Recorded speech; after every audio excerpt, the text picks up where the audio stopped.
Hi, I'm Nathan Townsend, and I've been living with HIV since 1984. I'm currently 68 years old. You know, thinking about the era, the time that I was diagnosed, it was actually September of 1984, when there was such hostility, stigma, fear. HIV had just come on scene, or so we thought, and there were rumors that it was just a gay disease. Actually a white gay disease. And I don't know what urged me or prompted me to go get tested. I was in a relationship and we were monogamous. So my lover and I went to get tested, and I think it was just an exercise of symbolism. And so got to the doctor, we both took the test, and the first time I got lucky, or unlucky, depending on your perspective. I tested positive and my lover tested negative.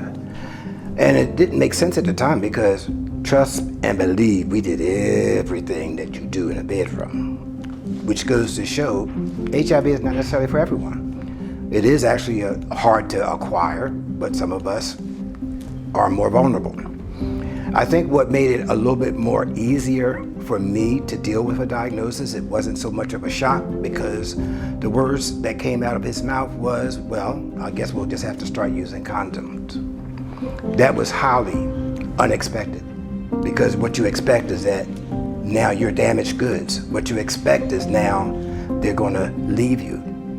That didn't happen. And I think for that very reason, my perspective, my walk, my journey through HIV has been significantly different than many of those that were diagnosed at the same time and then years since. But what kept happening was portions of my social network kept disappearing. Friends that you would see out at the club started not being around. And everyone, it was a silent affirmation of what was happening when you didn't see someone anymore. You knew not to ask, but you also didn't have the opportunity to celebrate their life or to celebrate their journey to the next dimension, because many just disappeared. And so as I saw my whole system of social connection dissipate before my very eyes, the lurking question was always, when is it gonna be me? I had just gotten out of the hospital. I was in the hospital for 40 days. I had something called neutropenia, which meant that my whole immune system had collapsed. At that point in time, I did not know whether I was going to live or die. I had 4 T cells at that time, and ironically, I had been diagnosed with HIV 20 years prior to this event. So I went for 20 years without having any incidents or any kind of rocky road other than stigma, other than side effects of medications. So I moved in here and basically didn't know whether, I was going to survive. But the bright side is that it was just another challenge. It was another opportunity to grow. And I learned that, situations and opportunities come and you can do what you choose. You can choose to succumb, you can choose to wallow in pity, or you can choose to look at it, examine it, and grow from it, grow through it, and find out what your purpose and your destiny holds for you. My life. Yeah. We got one life to live. I'm from over there. Philly. So as my music became my mistress, my muse. I started writing about mostly love songs.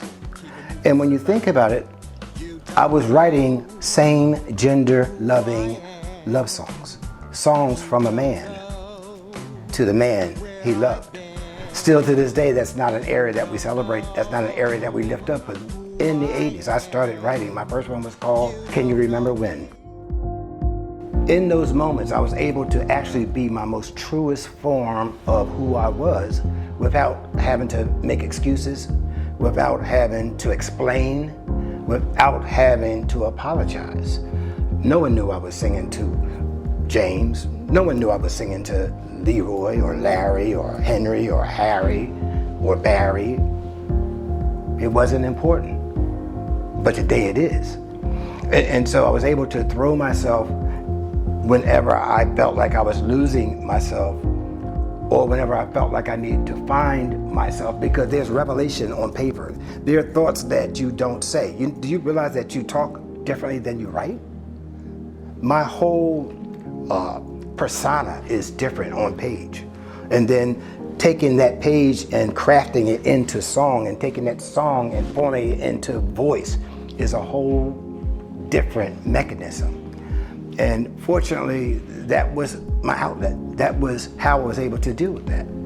And then if I roll all the way back or up now to this day and this time, there's still there's still work that needs to be done with regards to that, because like I said earlier, we still do not celebrate same gender loving stories. There's not a plethora of stories that are identified as such, because those that are coining them, writing them, publishing them feel that if they make that, if they make it known, then it won't go far. And it's a shame that we exist in a society like that, even now. We get to the 90s, I'm 10 years into living with HIV, and they come out with new medication. It's called a cocktail. You know, we knew what cocktails were. Everybody was up for a good cocktail, but guess what? These cocktails were not like a kamikaze. These cocktails was not like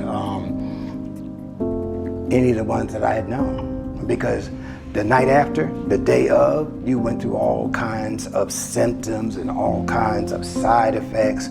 I had to start taking pills for my ills. And sometimes you couldn't remember which sequence or what was for what.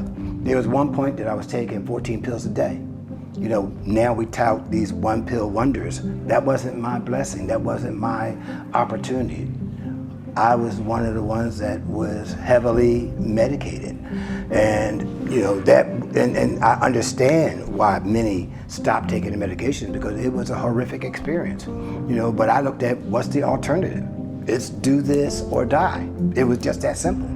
And unfortunately, so many chose to die. One of my lovers died on his birthday. Like, how significant is that? He was an addict. He smoked crack. He injected crack, but then he told me that medicine is toxic. I was like, dude, like really? I said, if I crushed this wall right up here and told you that it was some shit, you would snort it, but you won't take this pill that will. It was just ridiculous. And he's gone. Looking back, once again, I went 20 years before getting sick. But today, you know, when we talk about, now I'm currently working at NASM, where we're going out to colleges, when we're talking to people who are newly diagnosed. When there was a time that I didn't know if I would live past, say, 43. I never planned to be this age because I wasn't supposed to be here.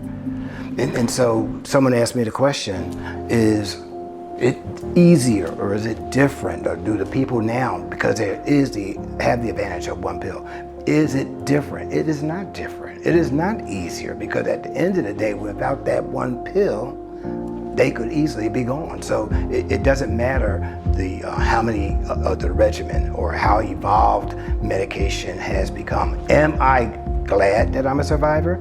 Am I glad that I can say I've been here living with it for 38 years and ain't no stopping me now? Am I glad about it? Hey, am I glad about it? Yes.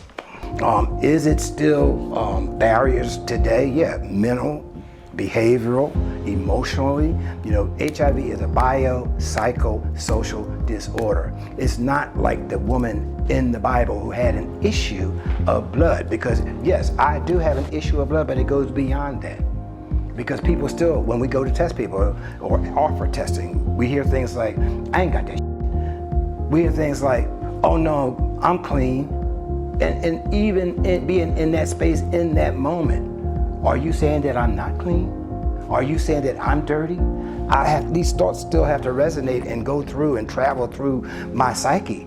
And so there's a certain strength that you have to develop to realize that even dealing with kindred community, you still are dealing with people who have fears, who don't know enough about HIV, who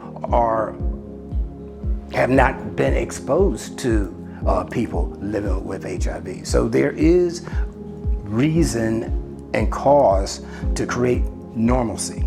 And how do we do that? By making conversations like this part of the normal chatter, the normal narrative.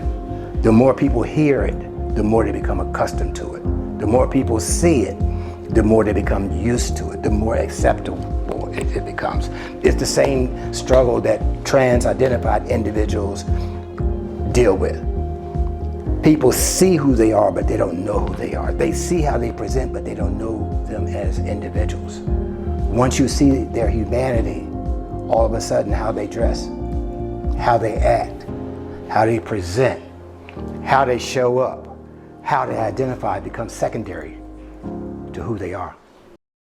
In December of 2017, I decided, actually August of 2017, I had read a statistic that said 1 out of 2 black gay men in Atlanta will become HIV positive in their lifetime.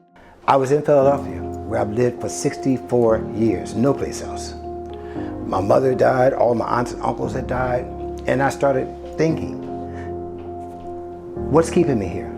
Am I gonna stay here till I die, or is there something out there calling my name? I instantly connected with an agency called Thrive SS, and something magical happened. I saw an announcement about a grant from Gilead that was going to be coming out for HIV and aging. And together with Malcolm Reed and Claude Everett, we began to craft a new narrative about what it was like to be living with HIV over the age of 50, because it is so significant. Because guess what? In 2020, half of the people living with HIV in the United States were over 50. Half. And guess what? Doctors are not prepared. They don't know what HIV over 50 looks like because no one got here before us. And now we're the legends and the historical significance of what it means and what it looks like to age and thrive while living with HIV. No one taught me love mapping to be gay. No one told me what it would be like being black, gay, and living with HIV. Nobody told me what it would be like being black, gay, living with HIV, and aging. Nobody told me. So I had to create my own path. And that's what we're doing. And that's why I'm here.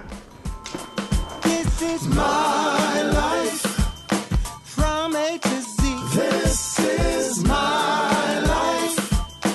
Hey, look at me. My life, I'm all I can be. This is my life.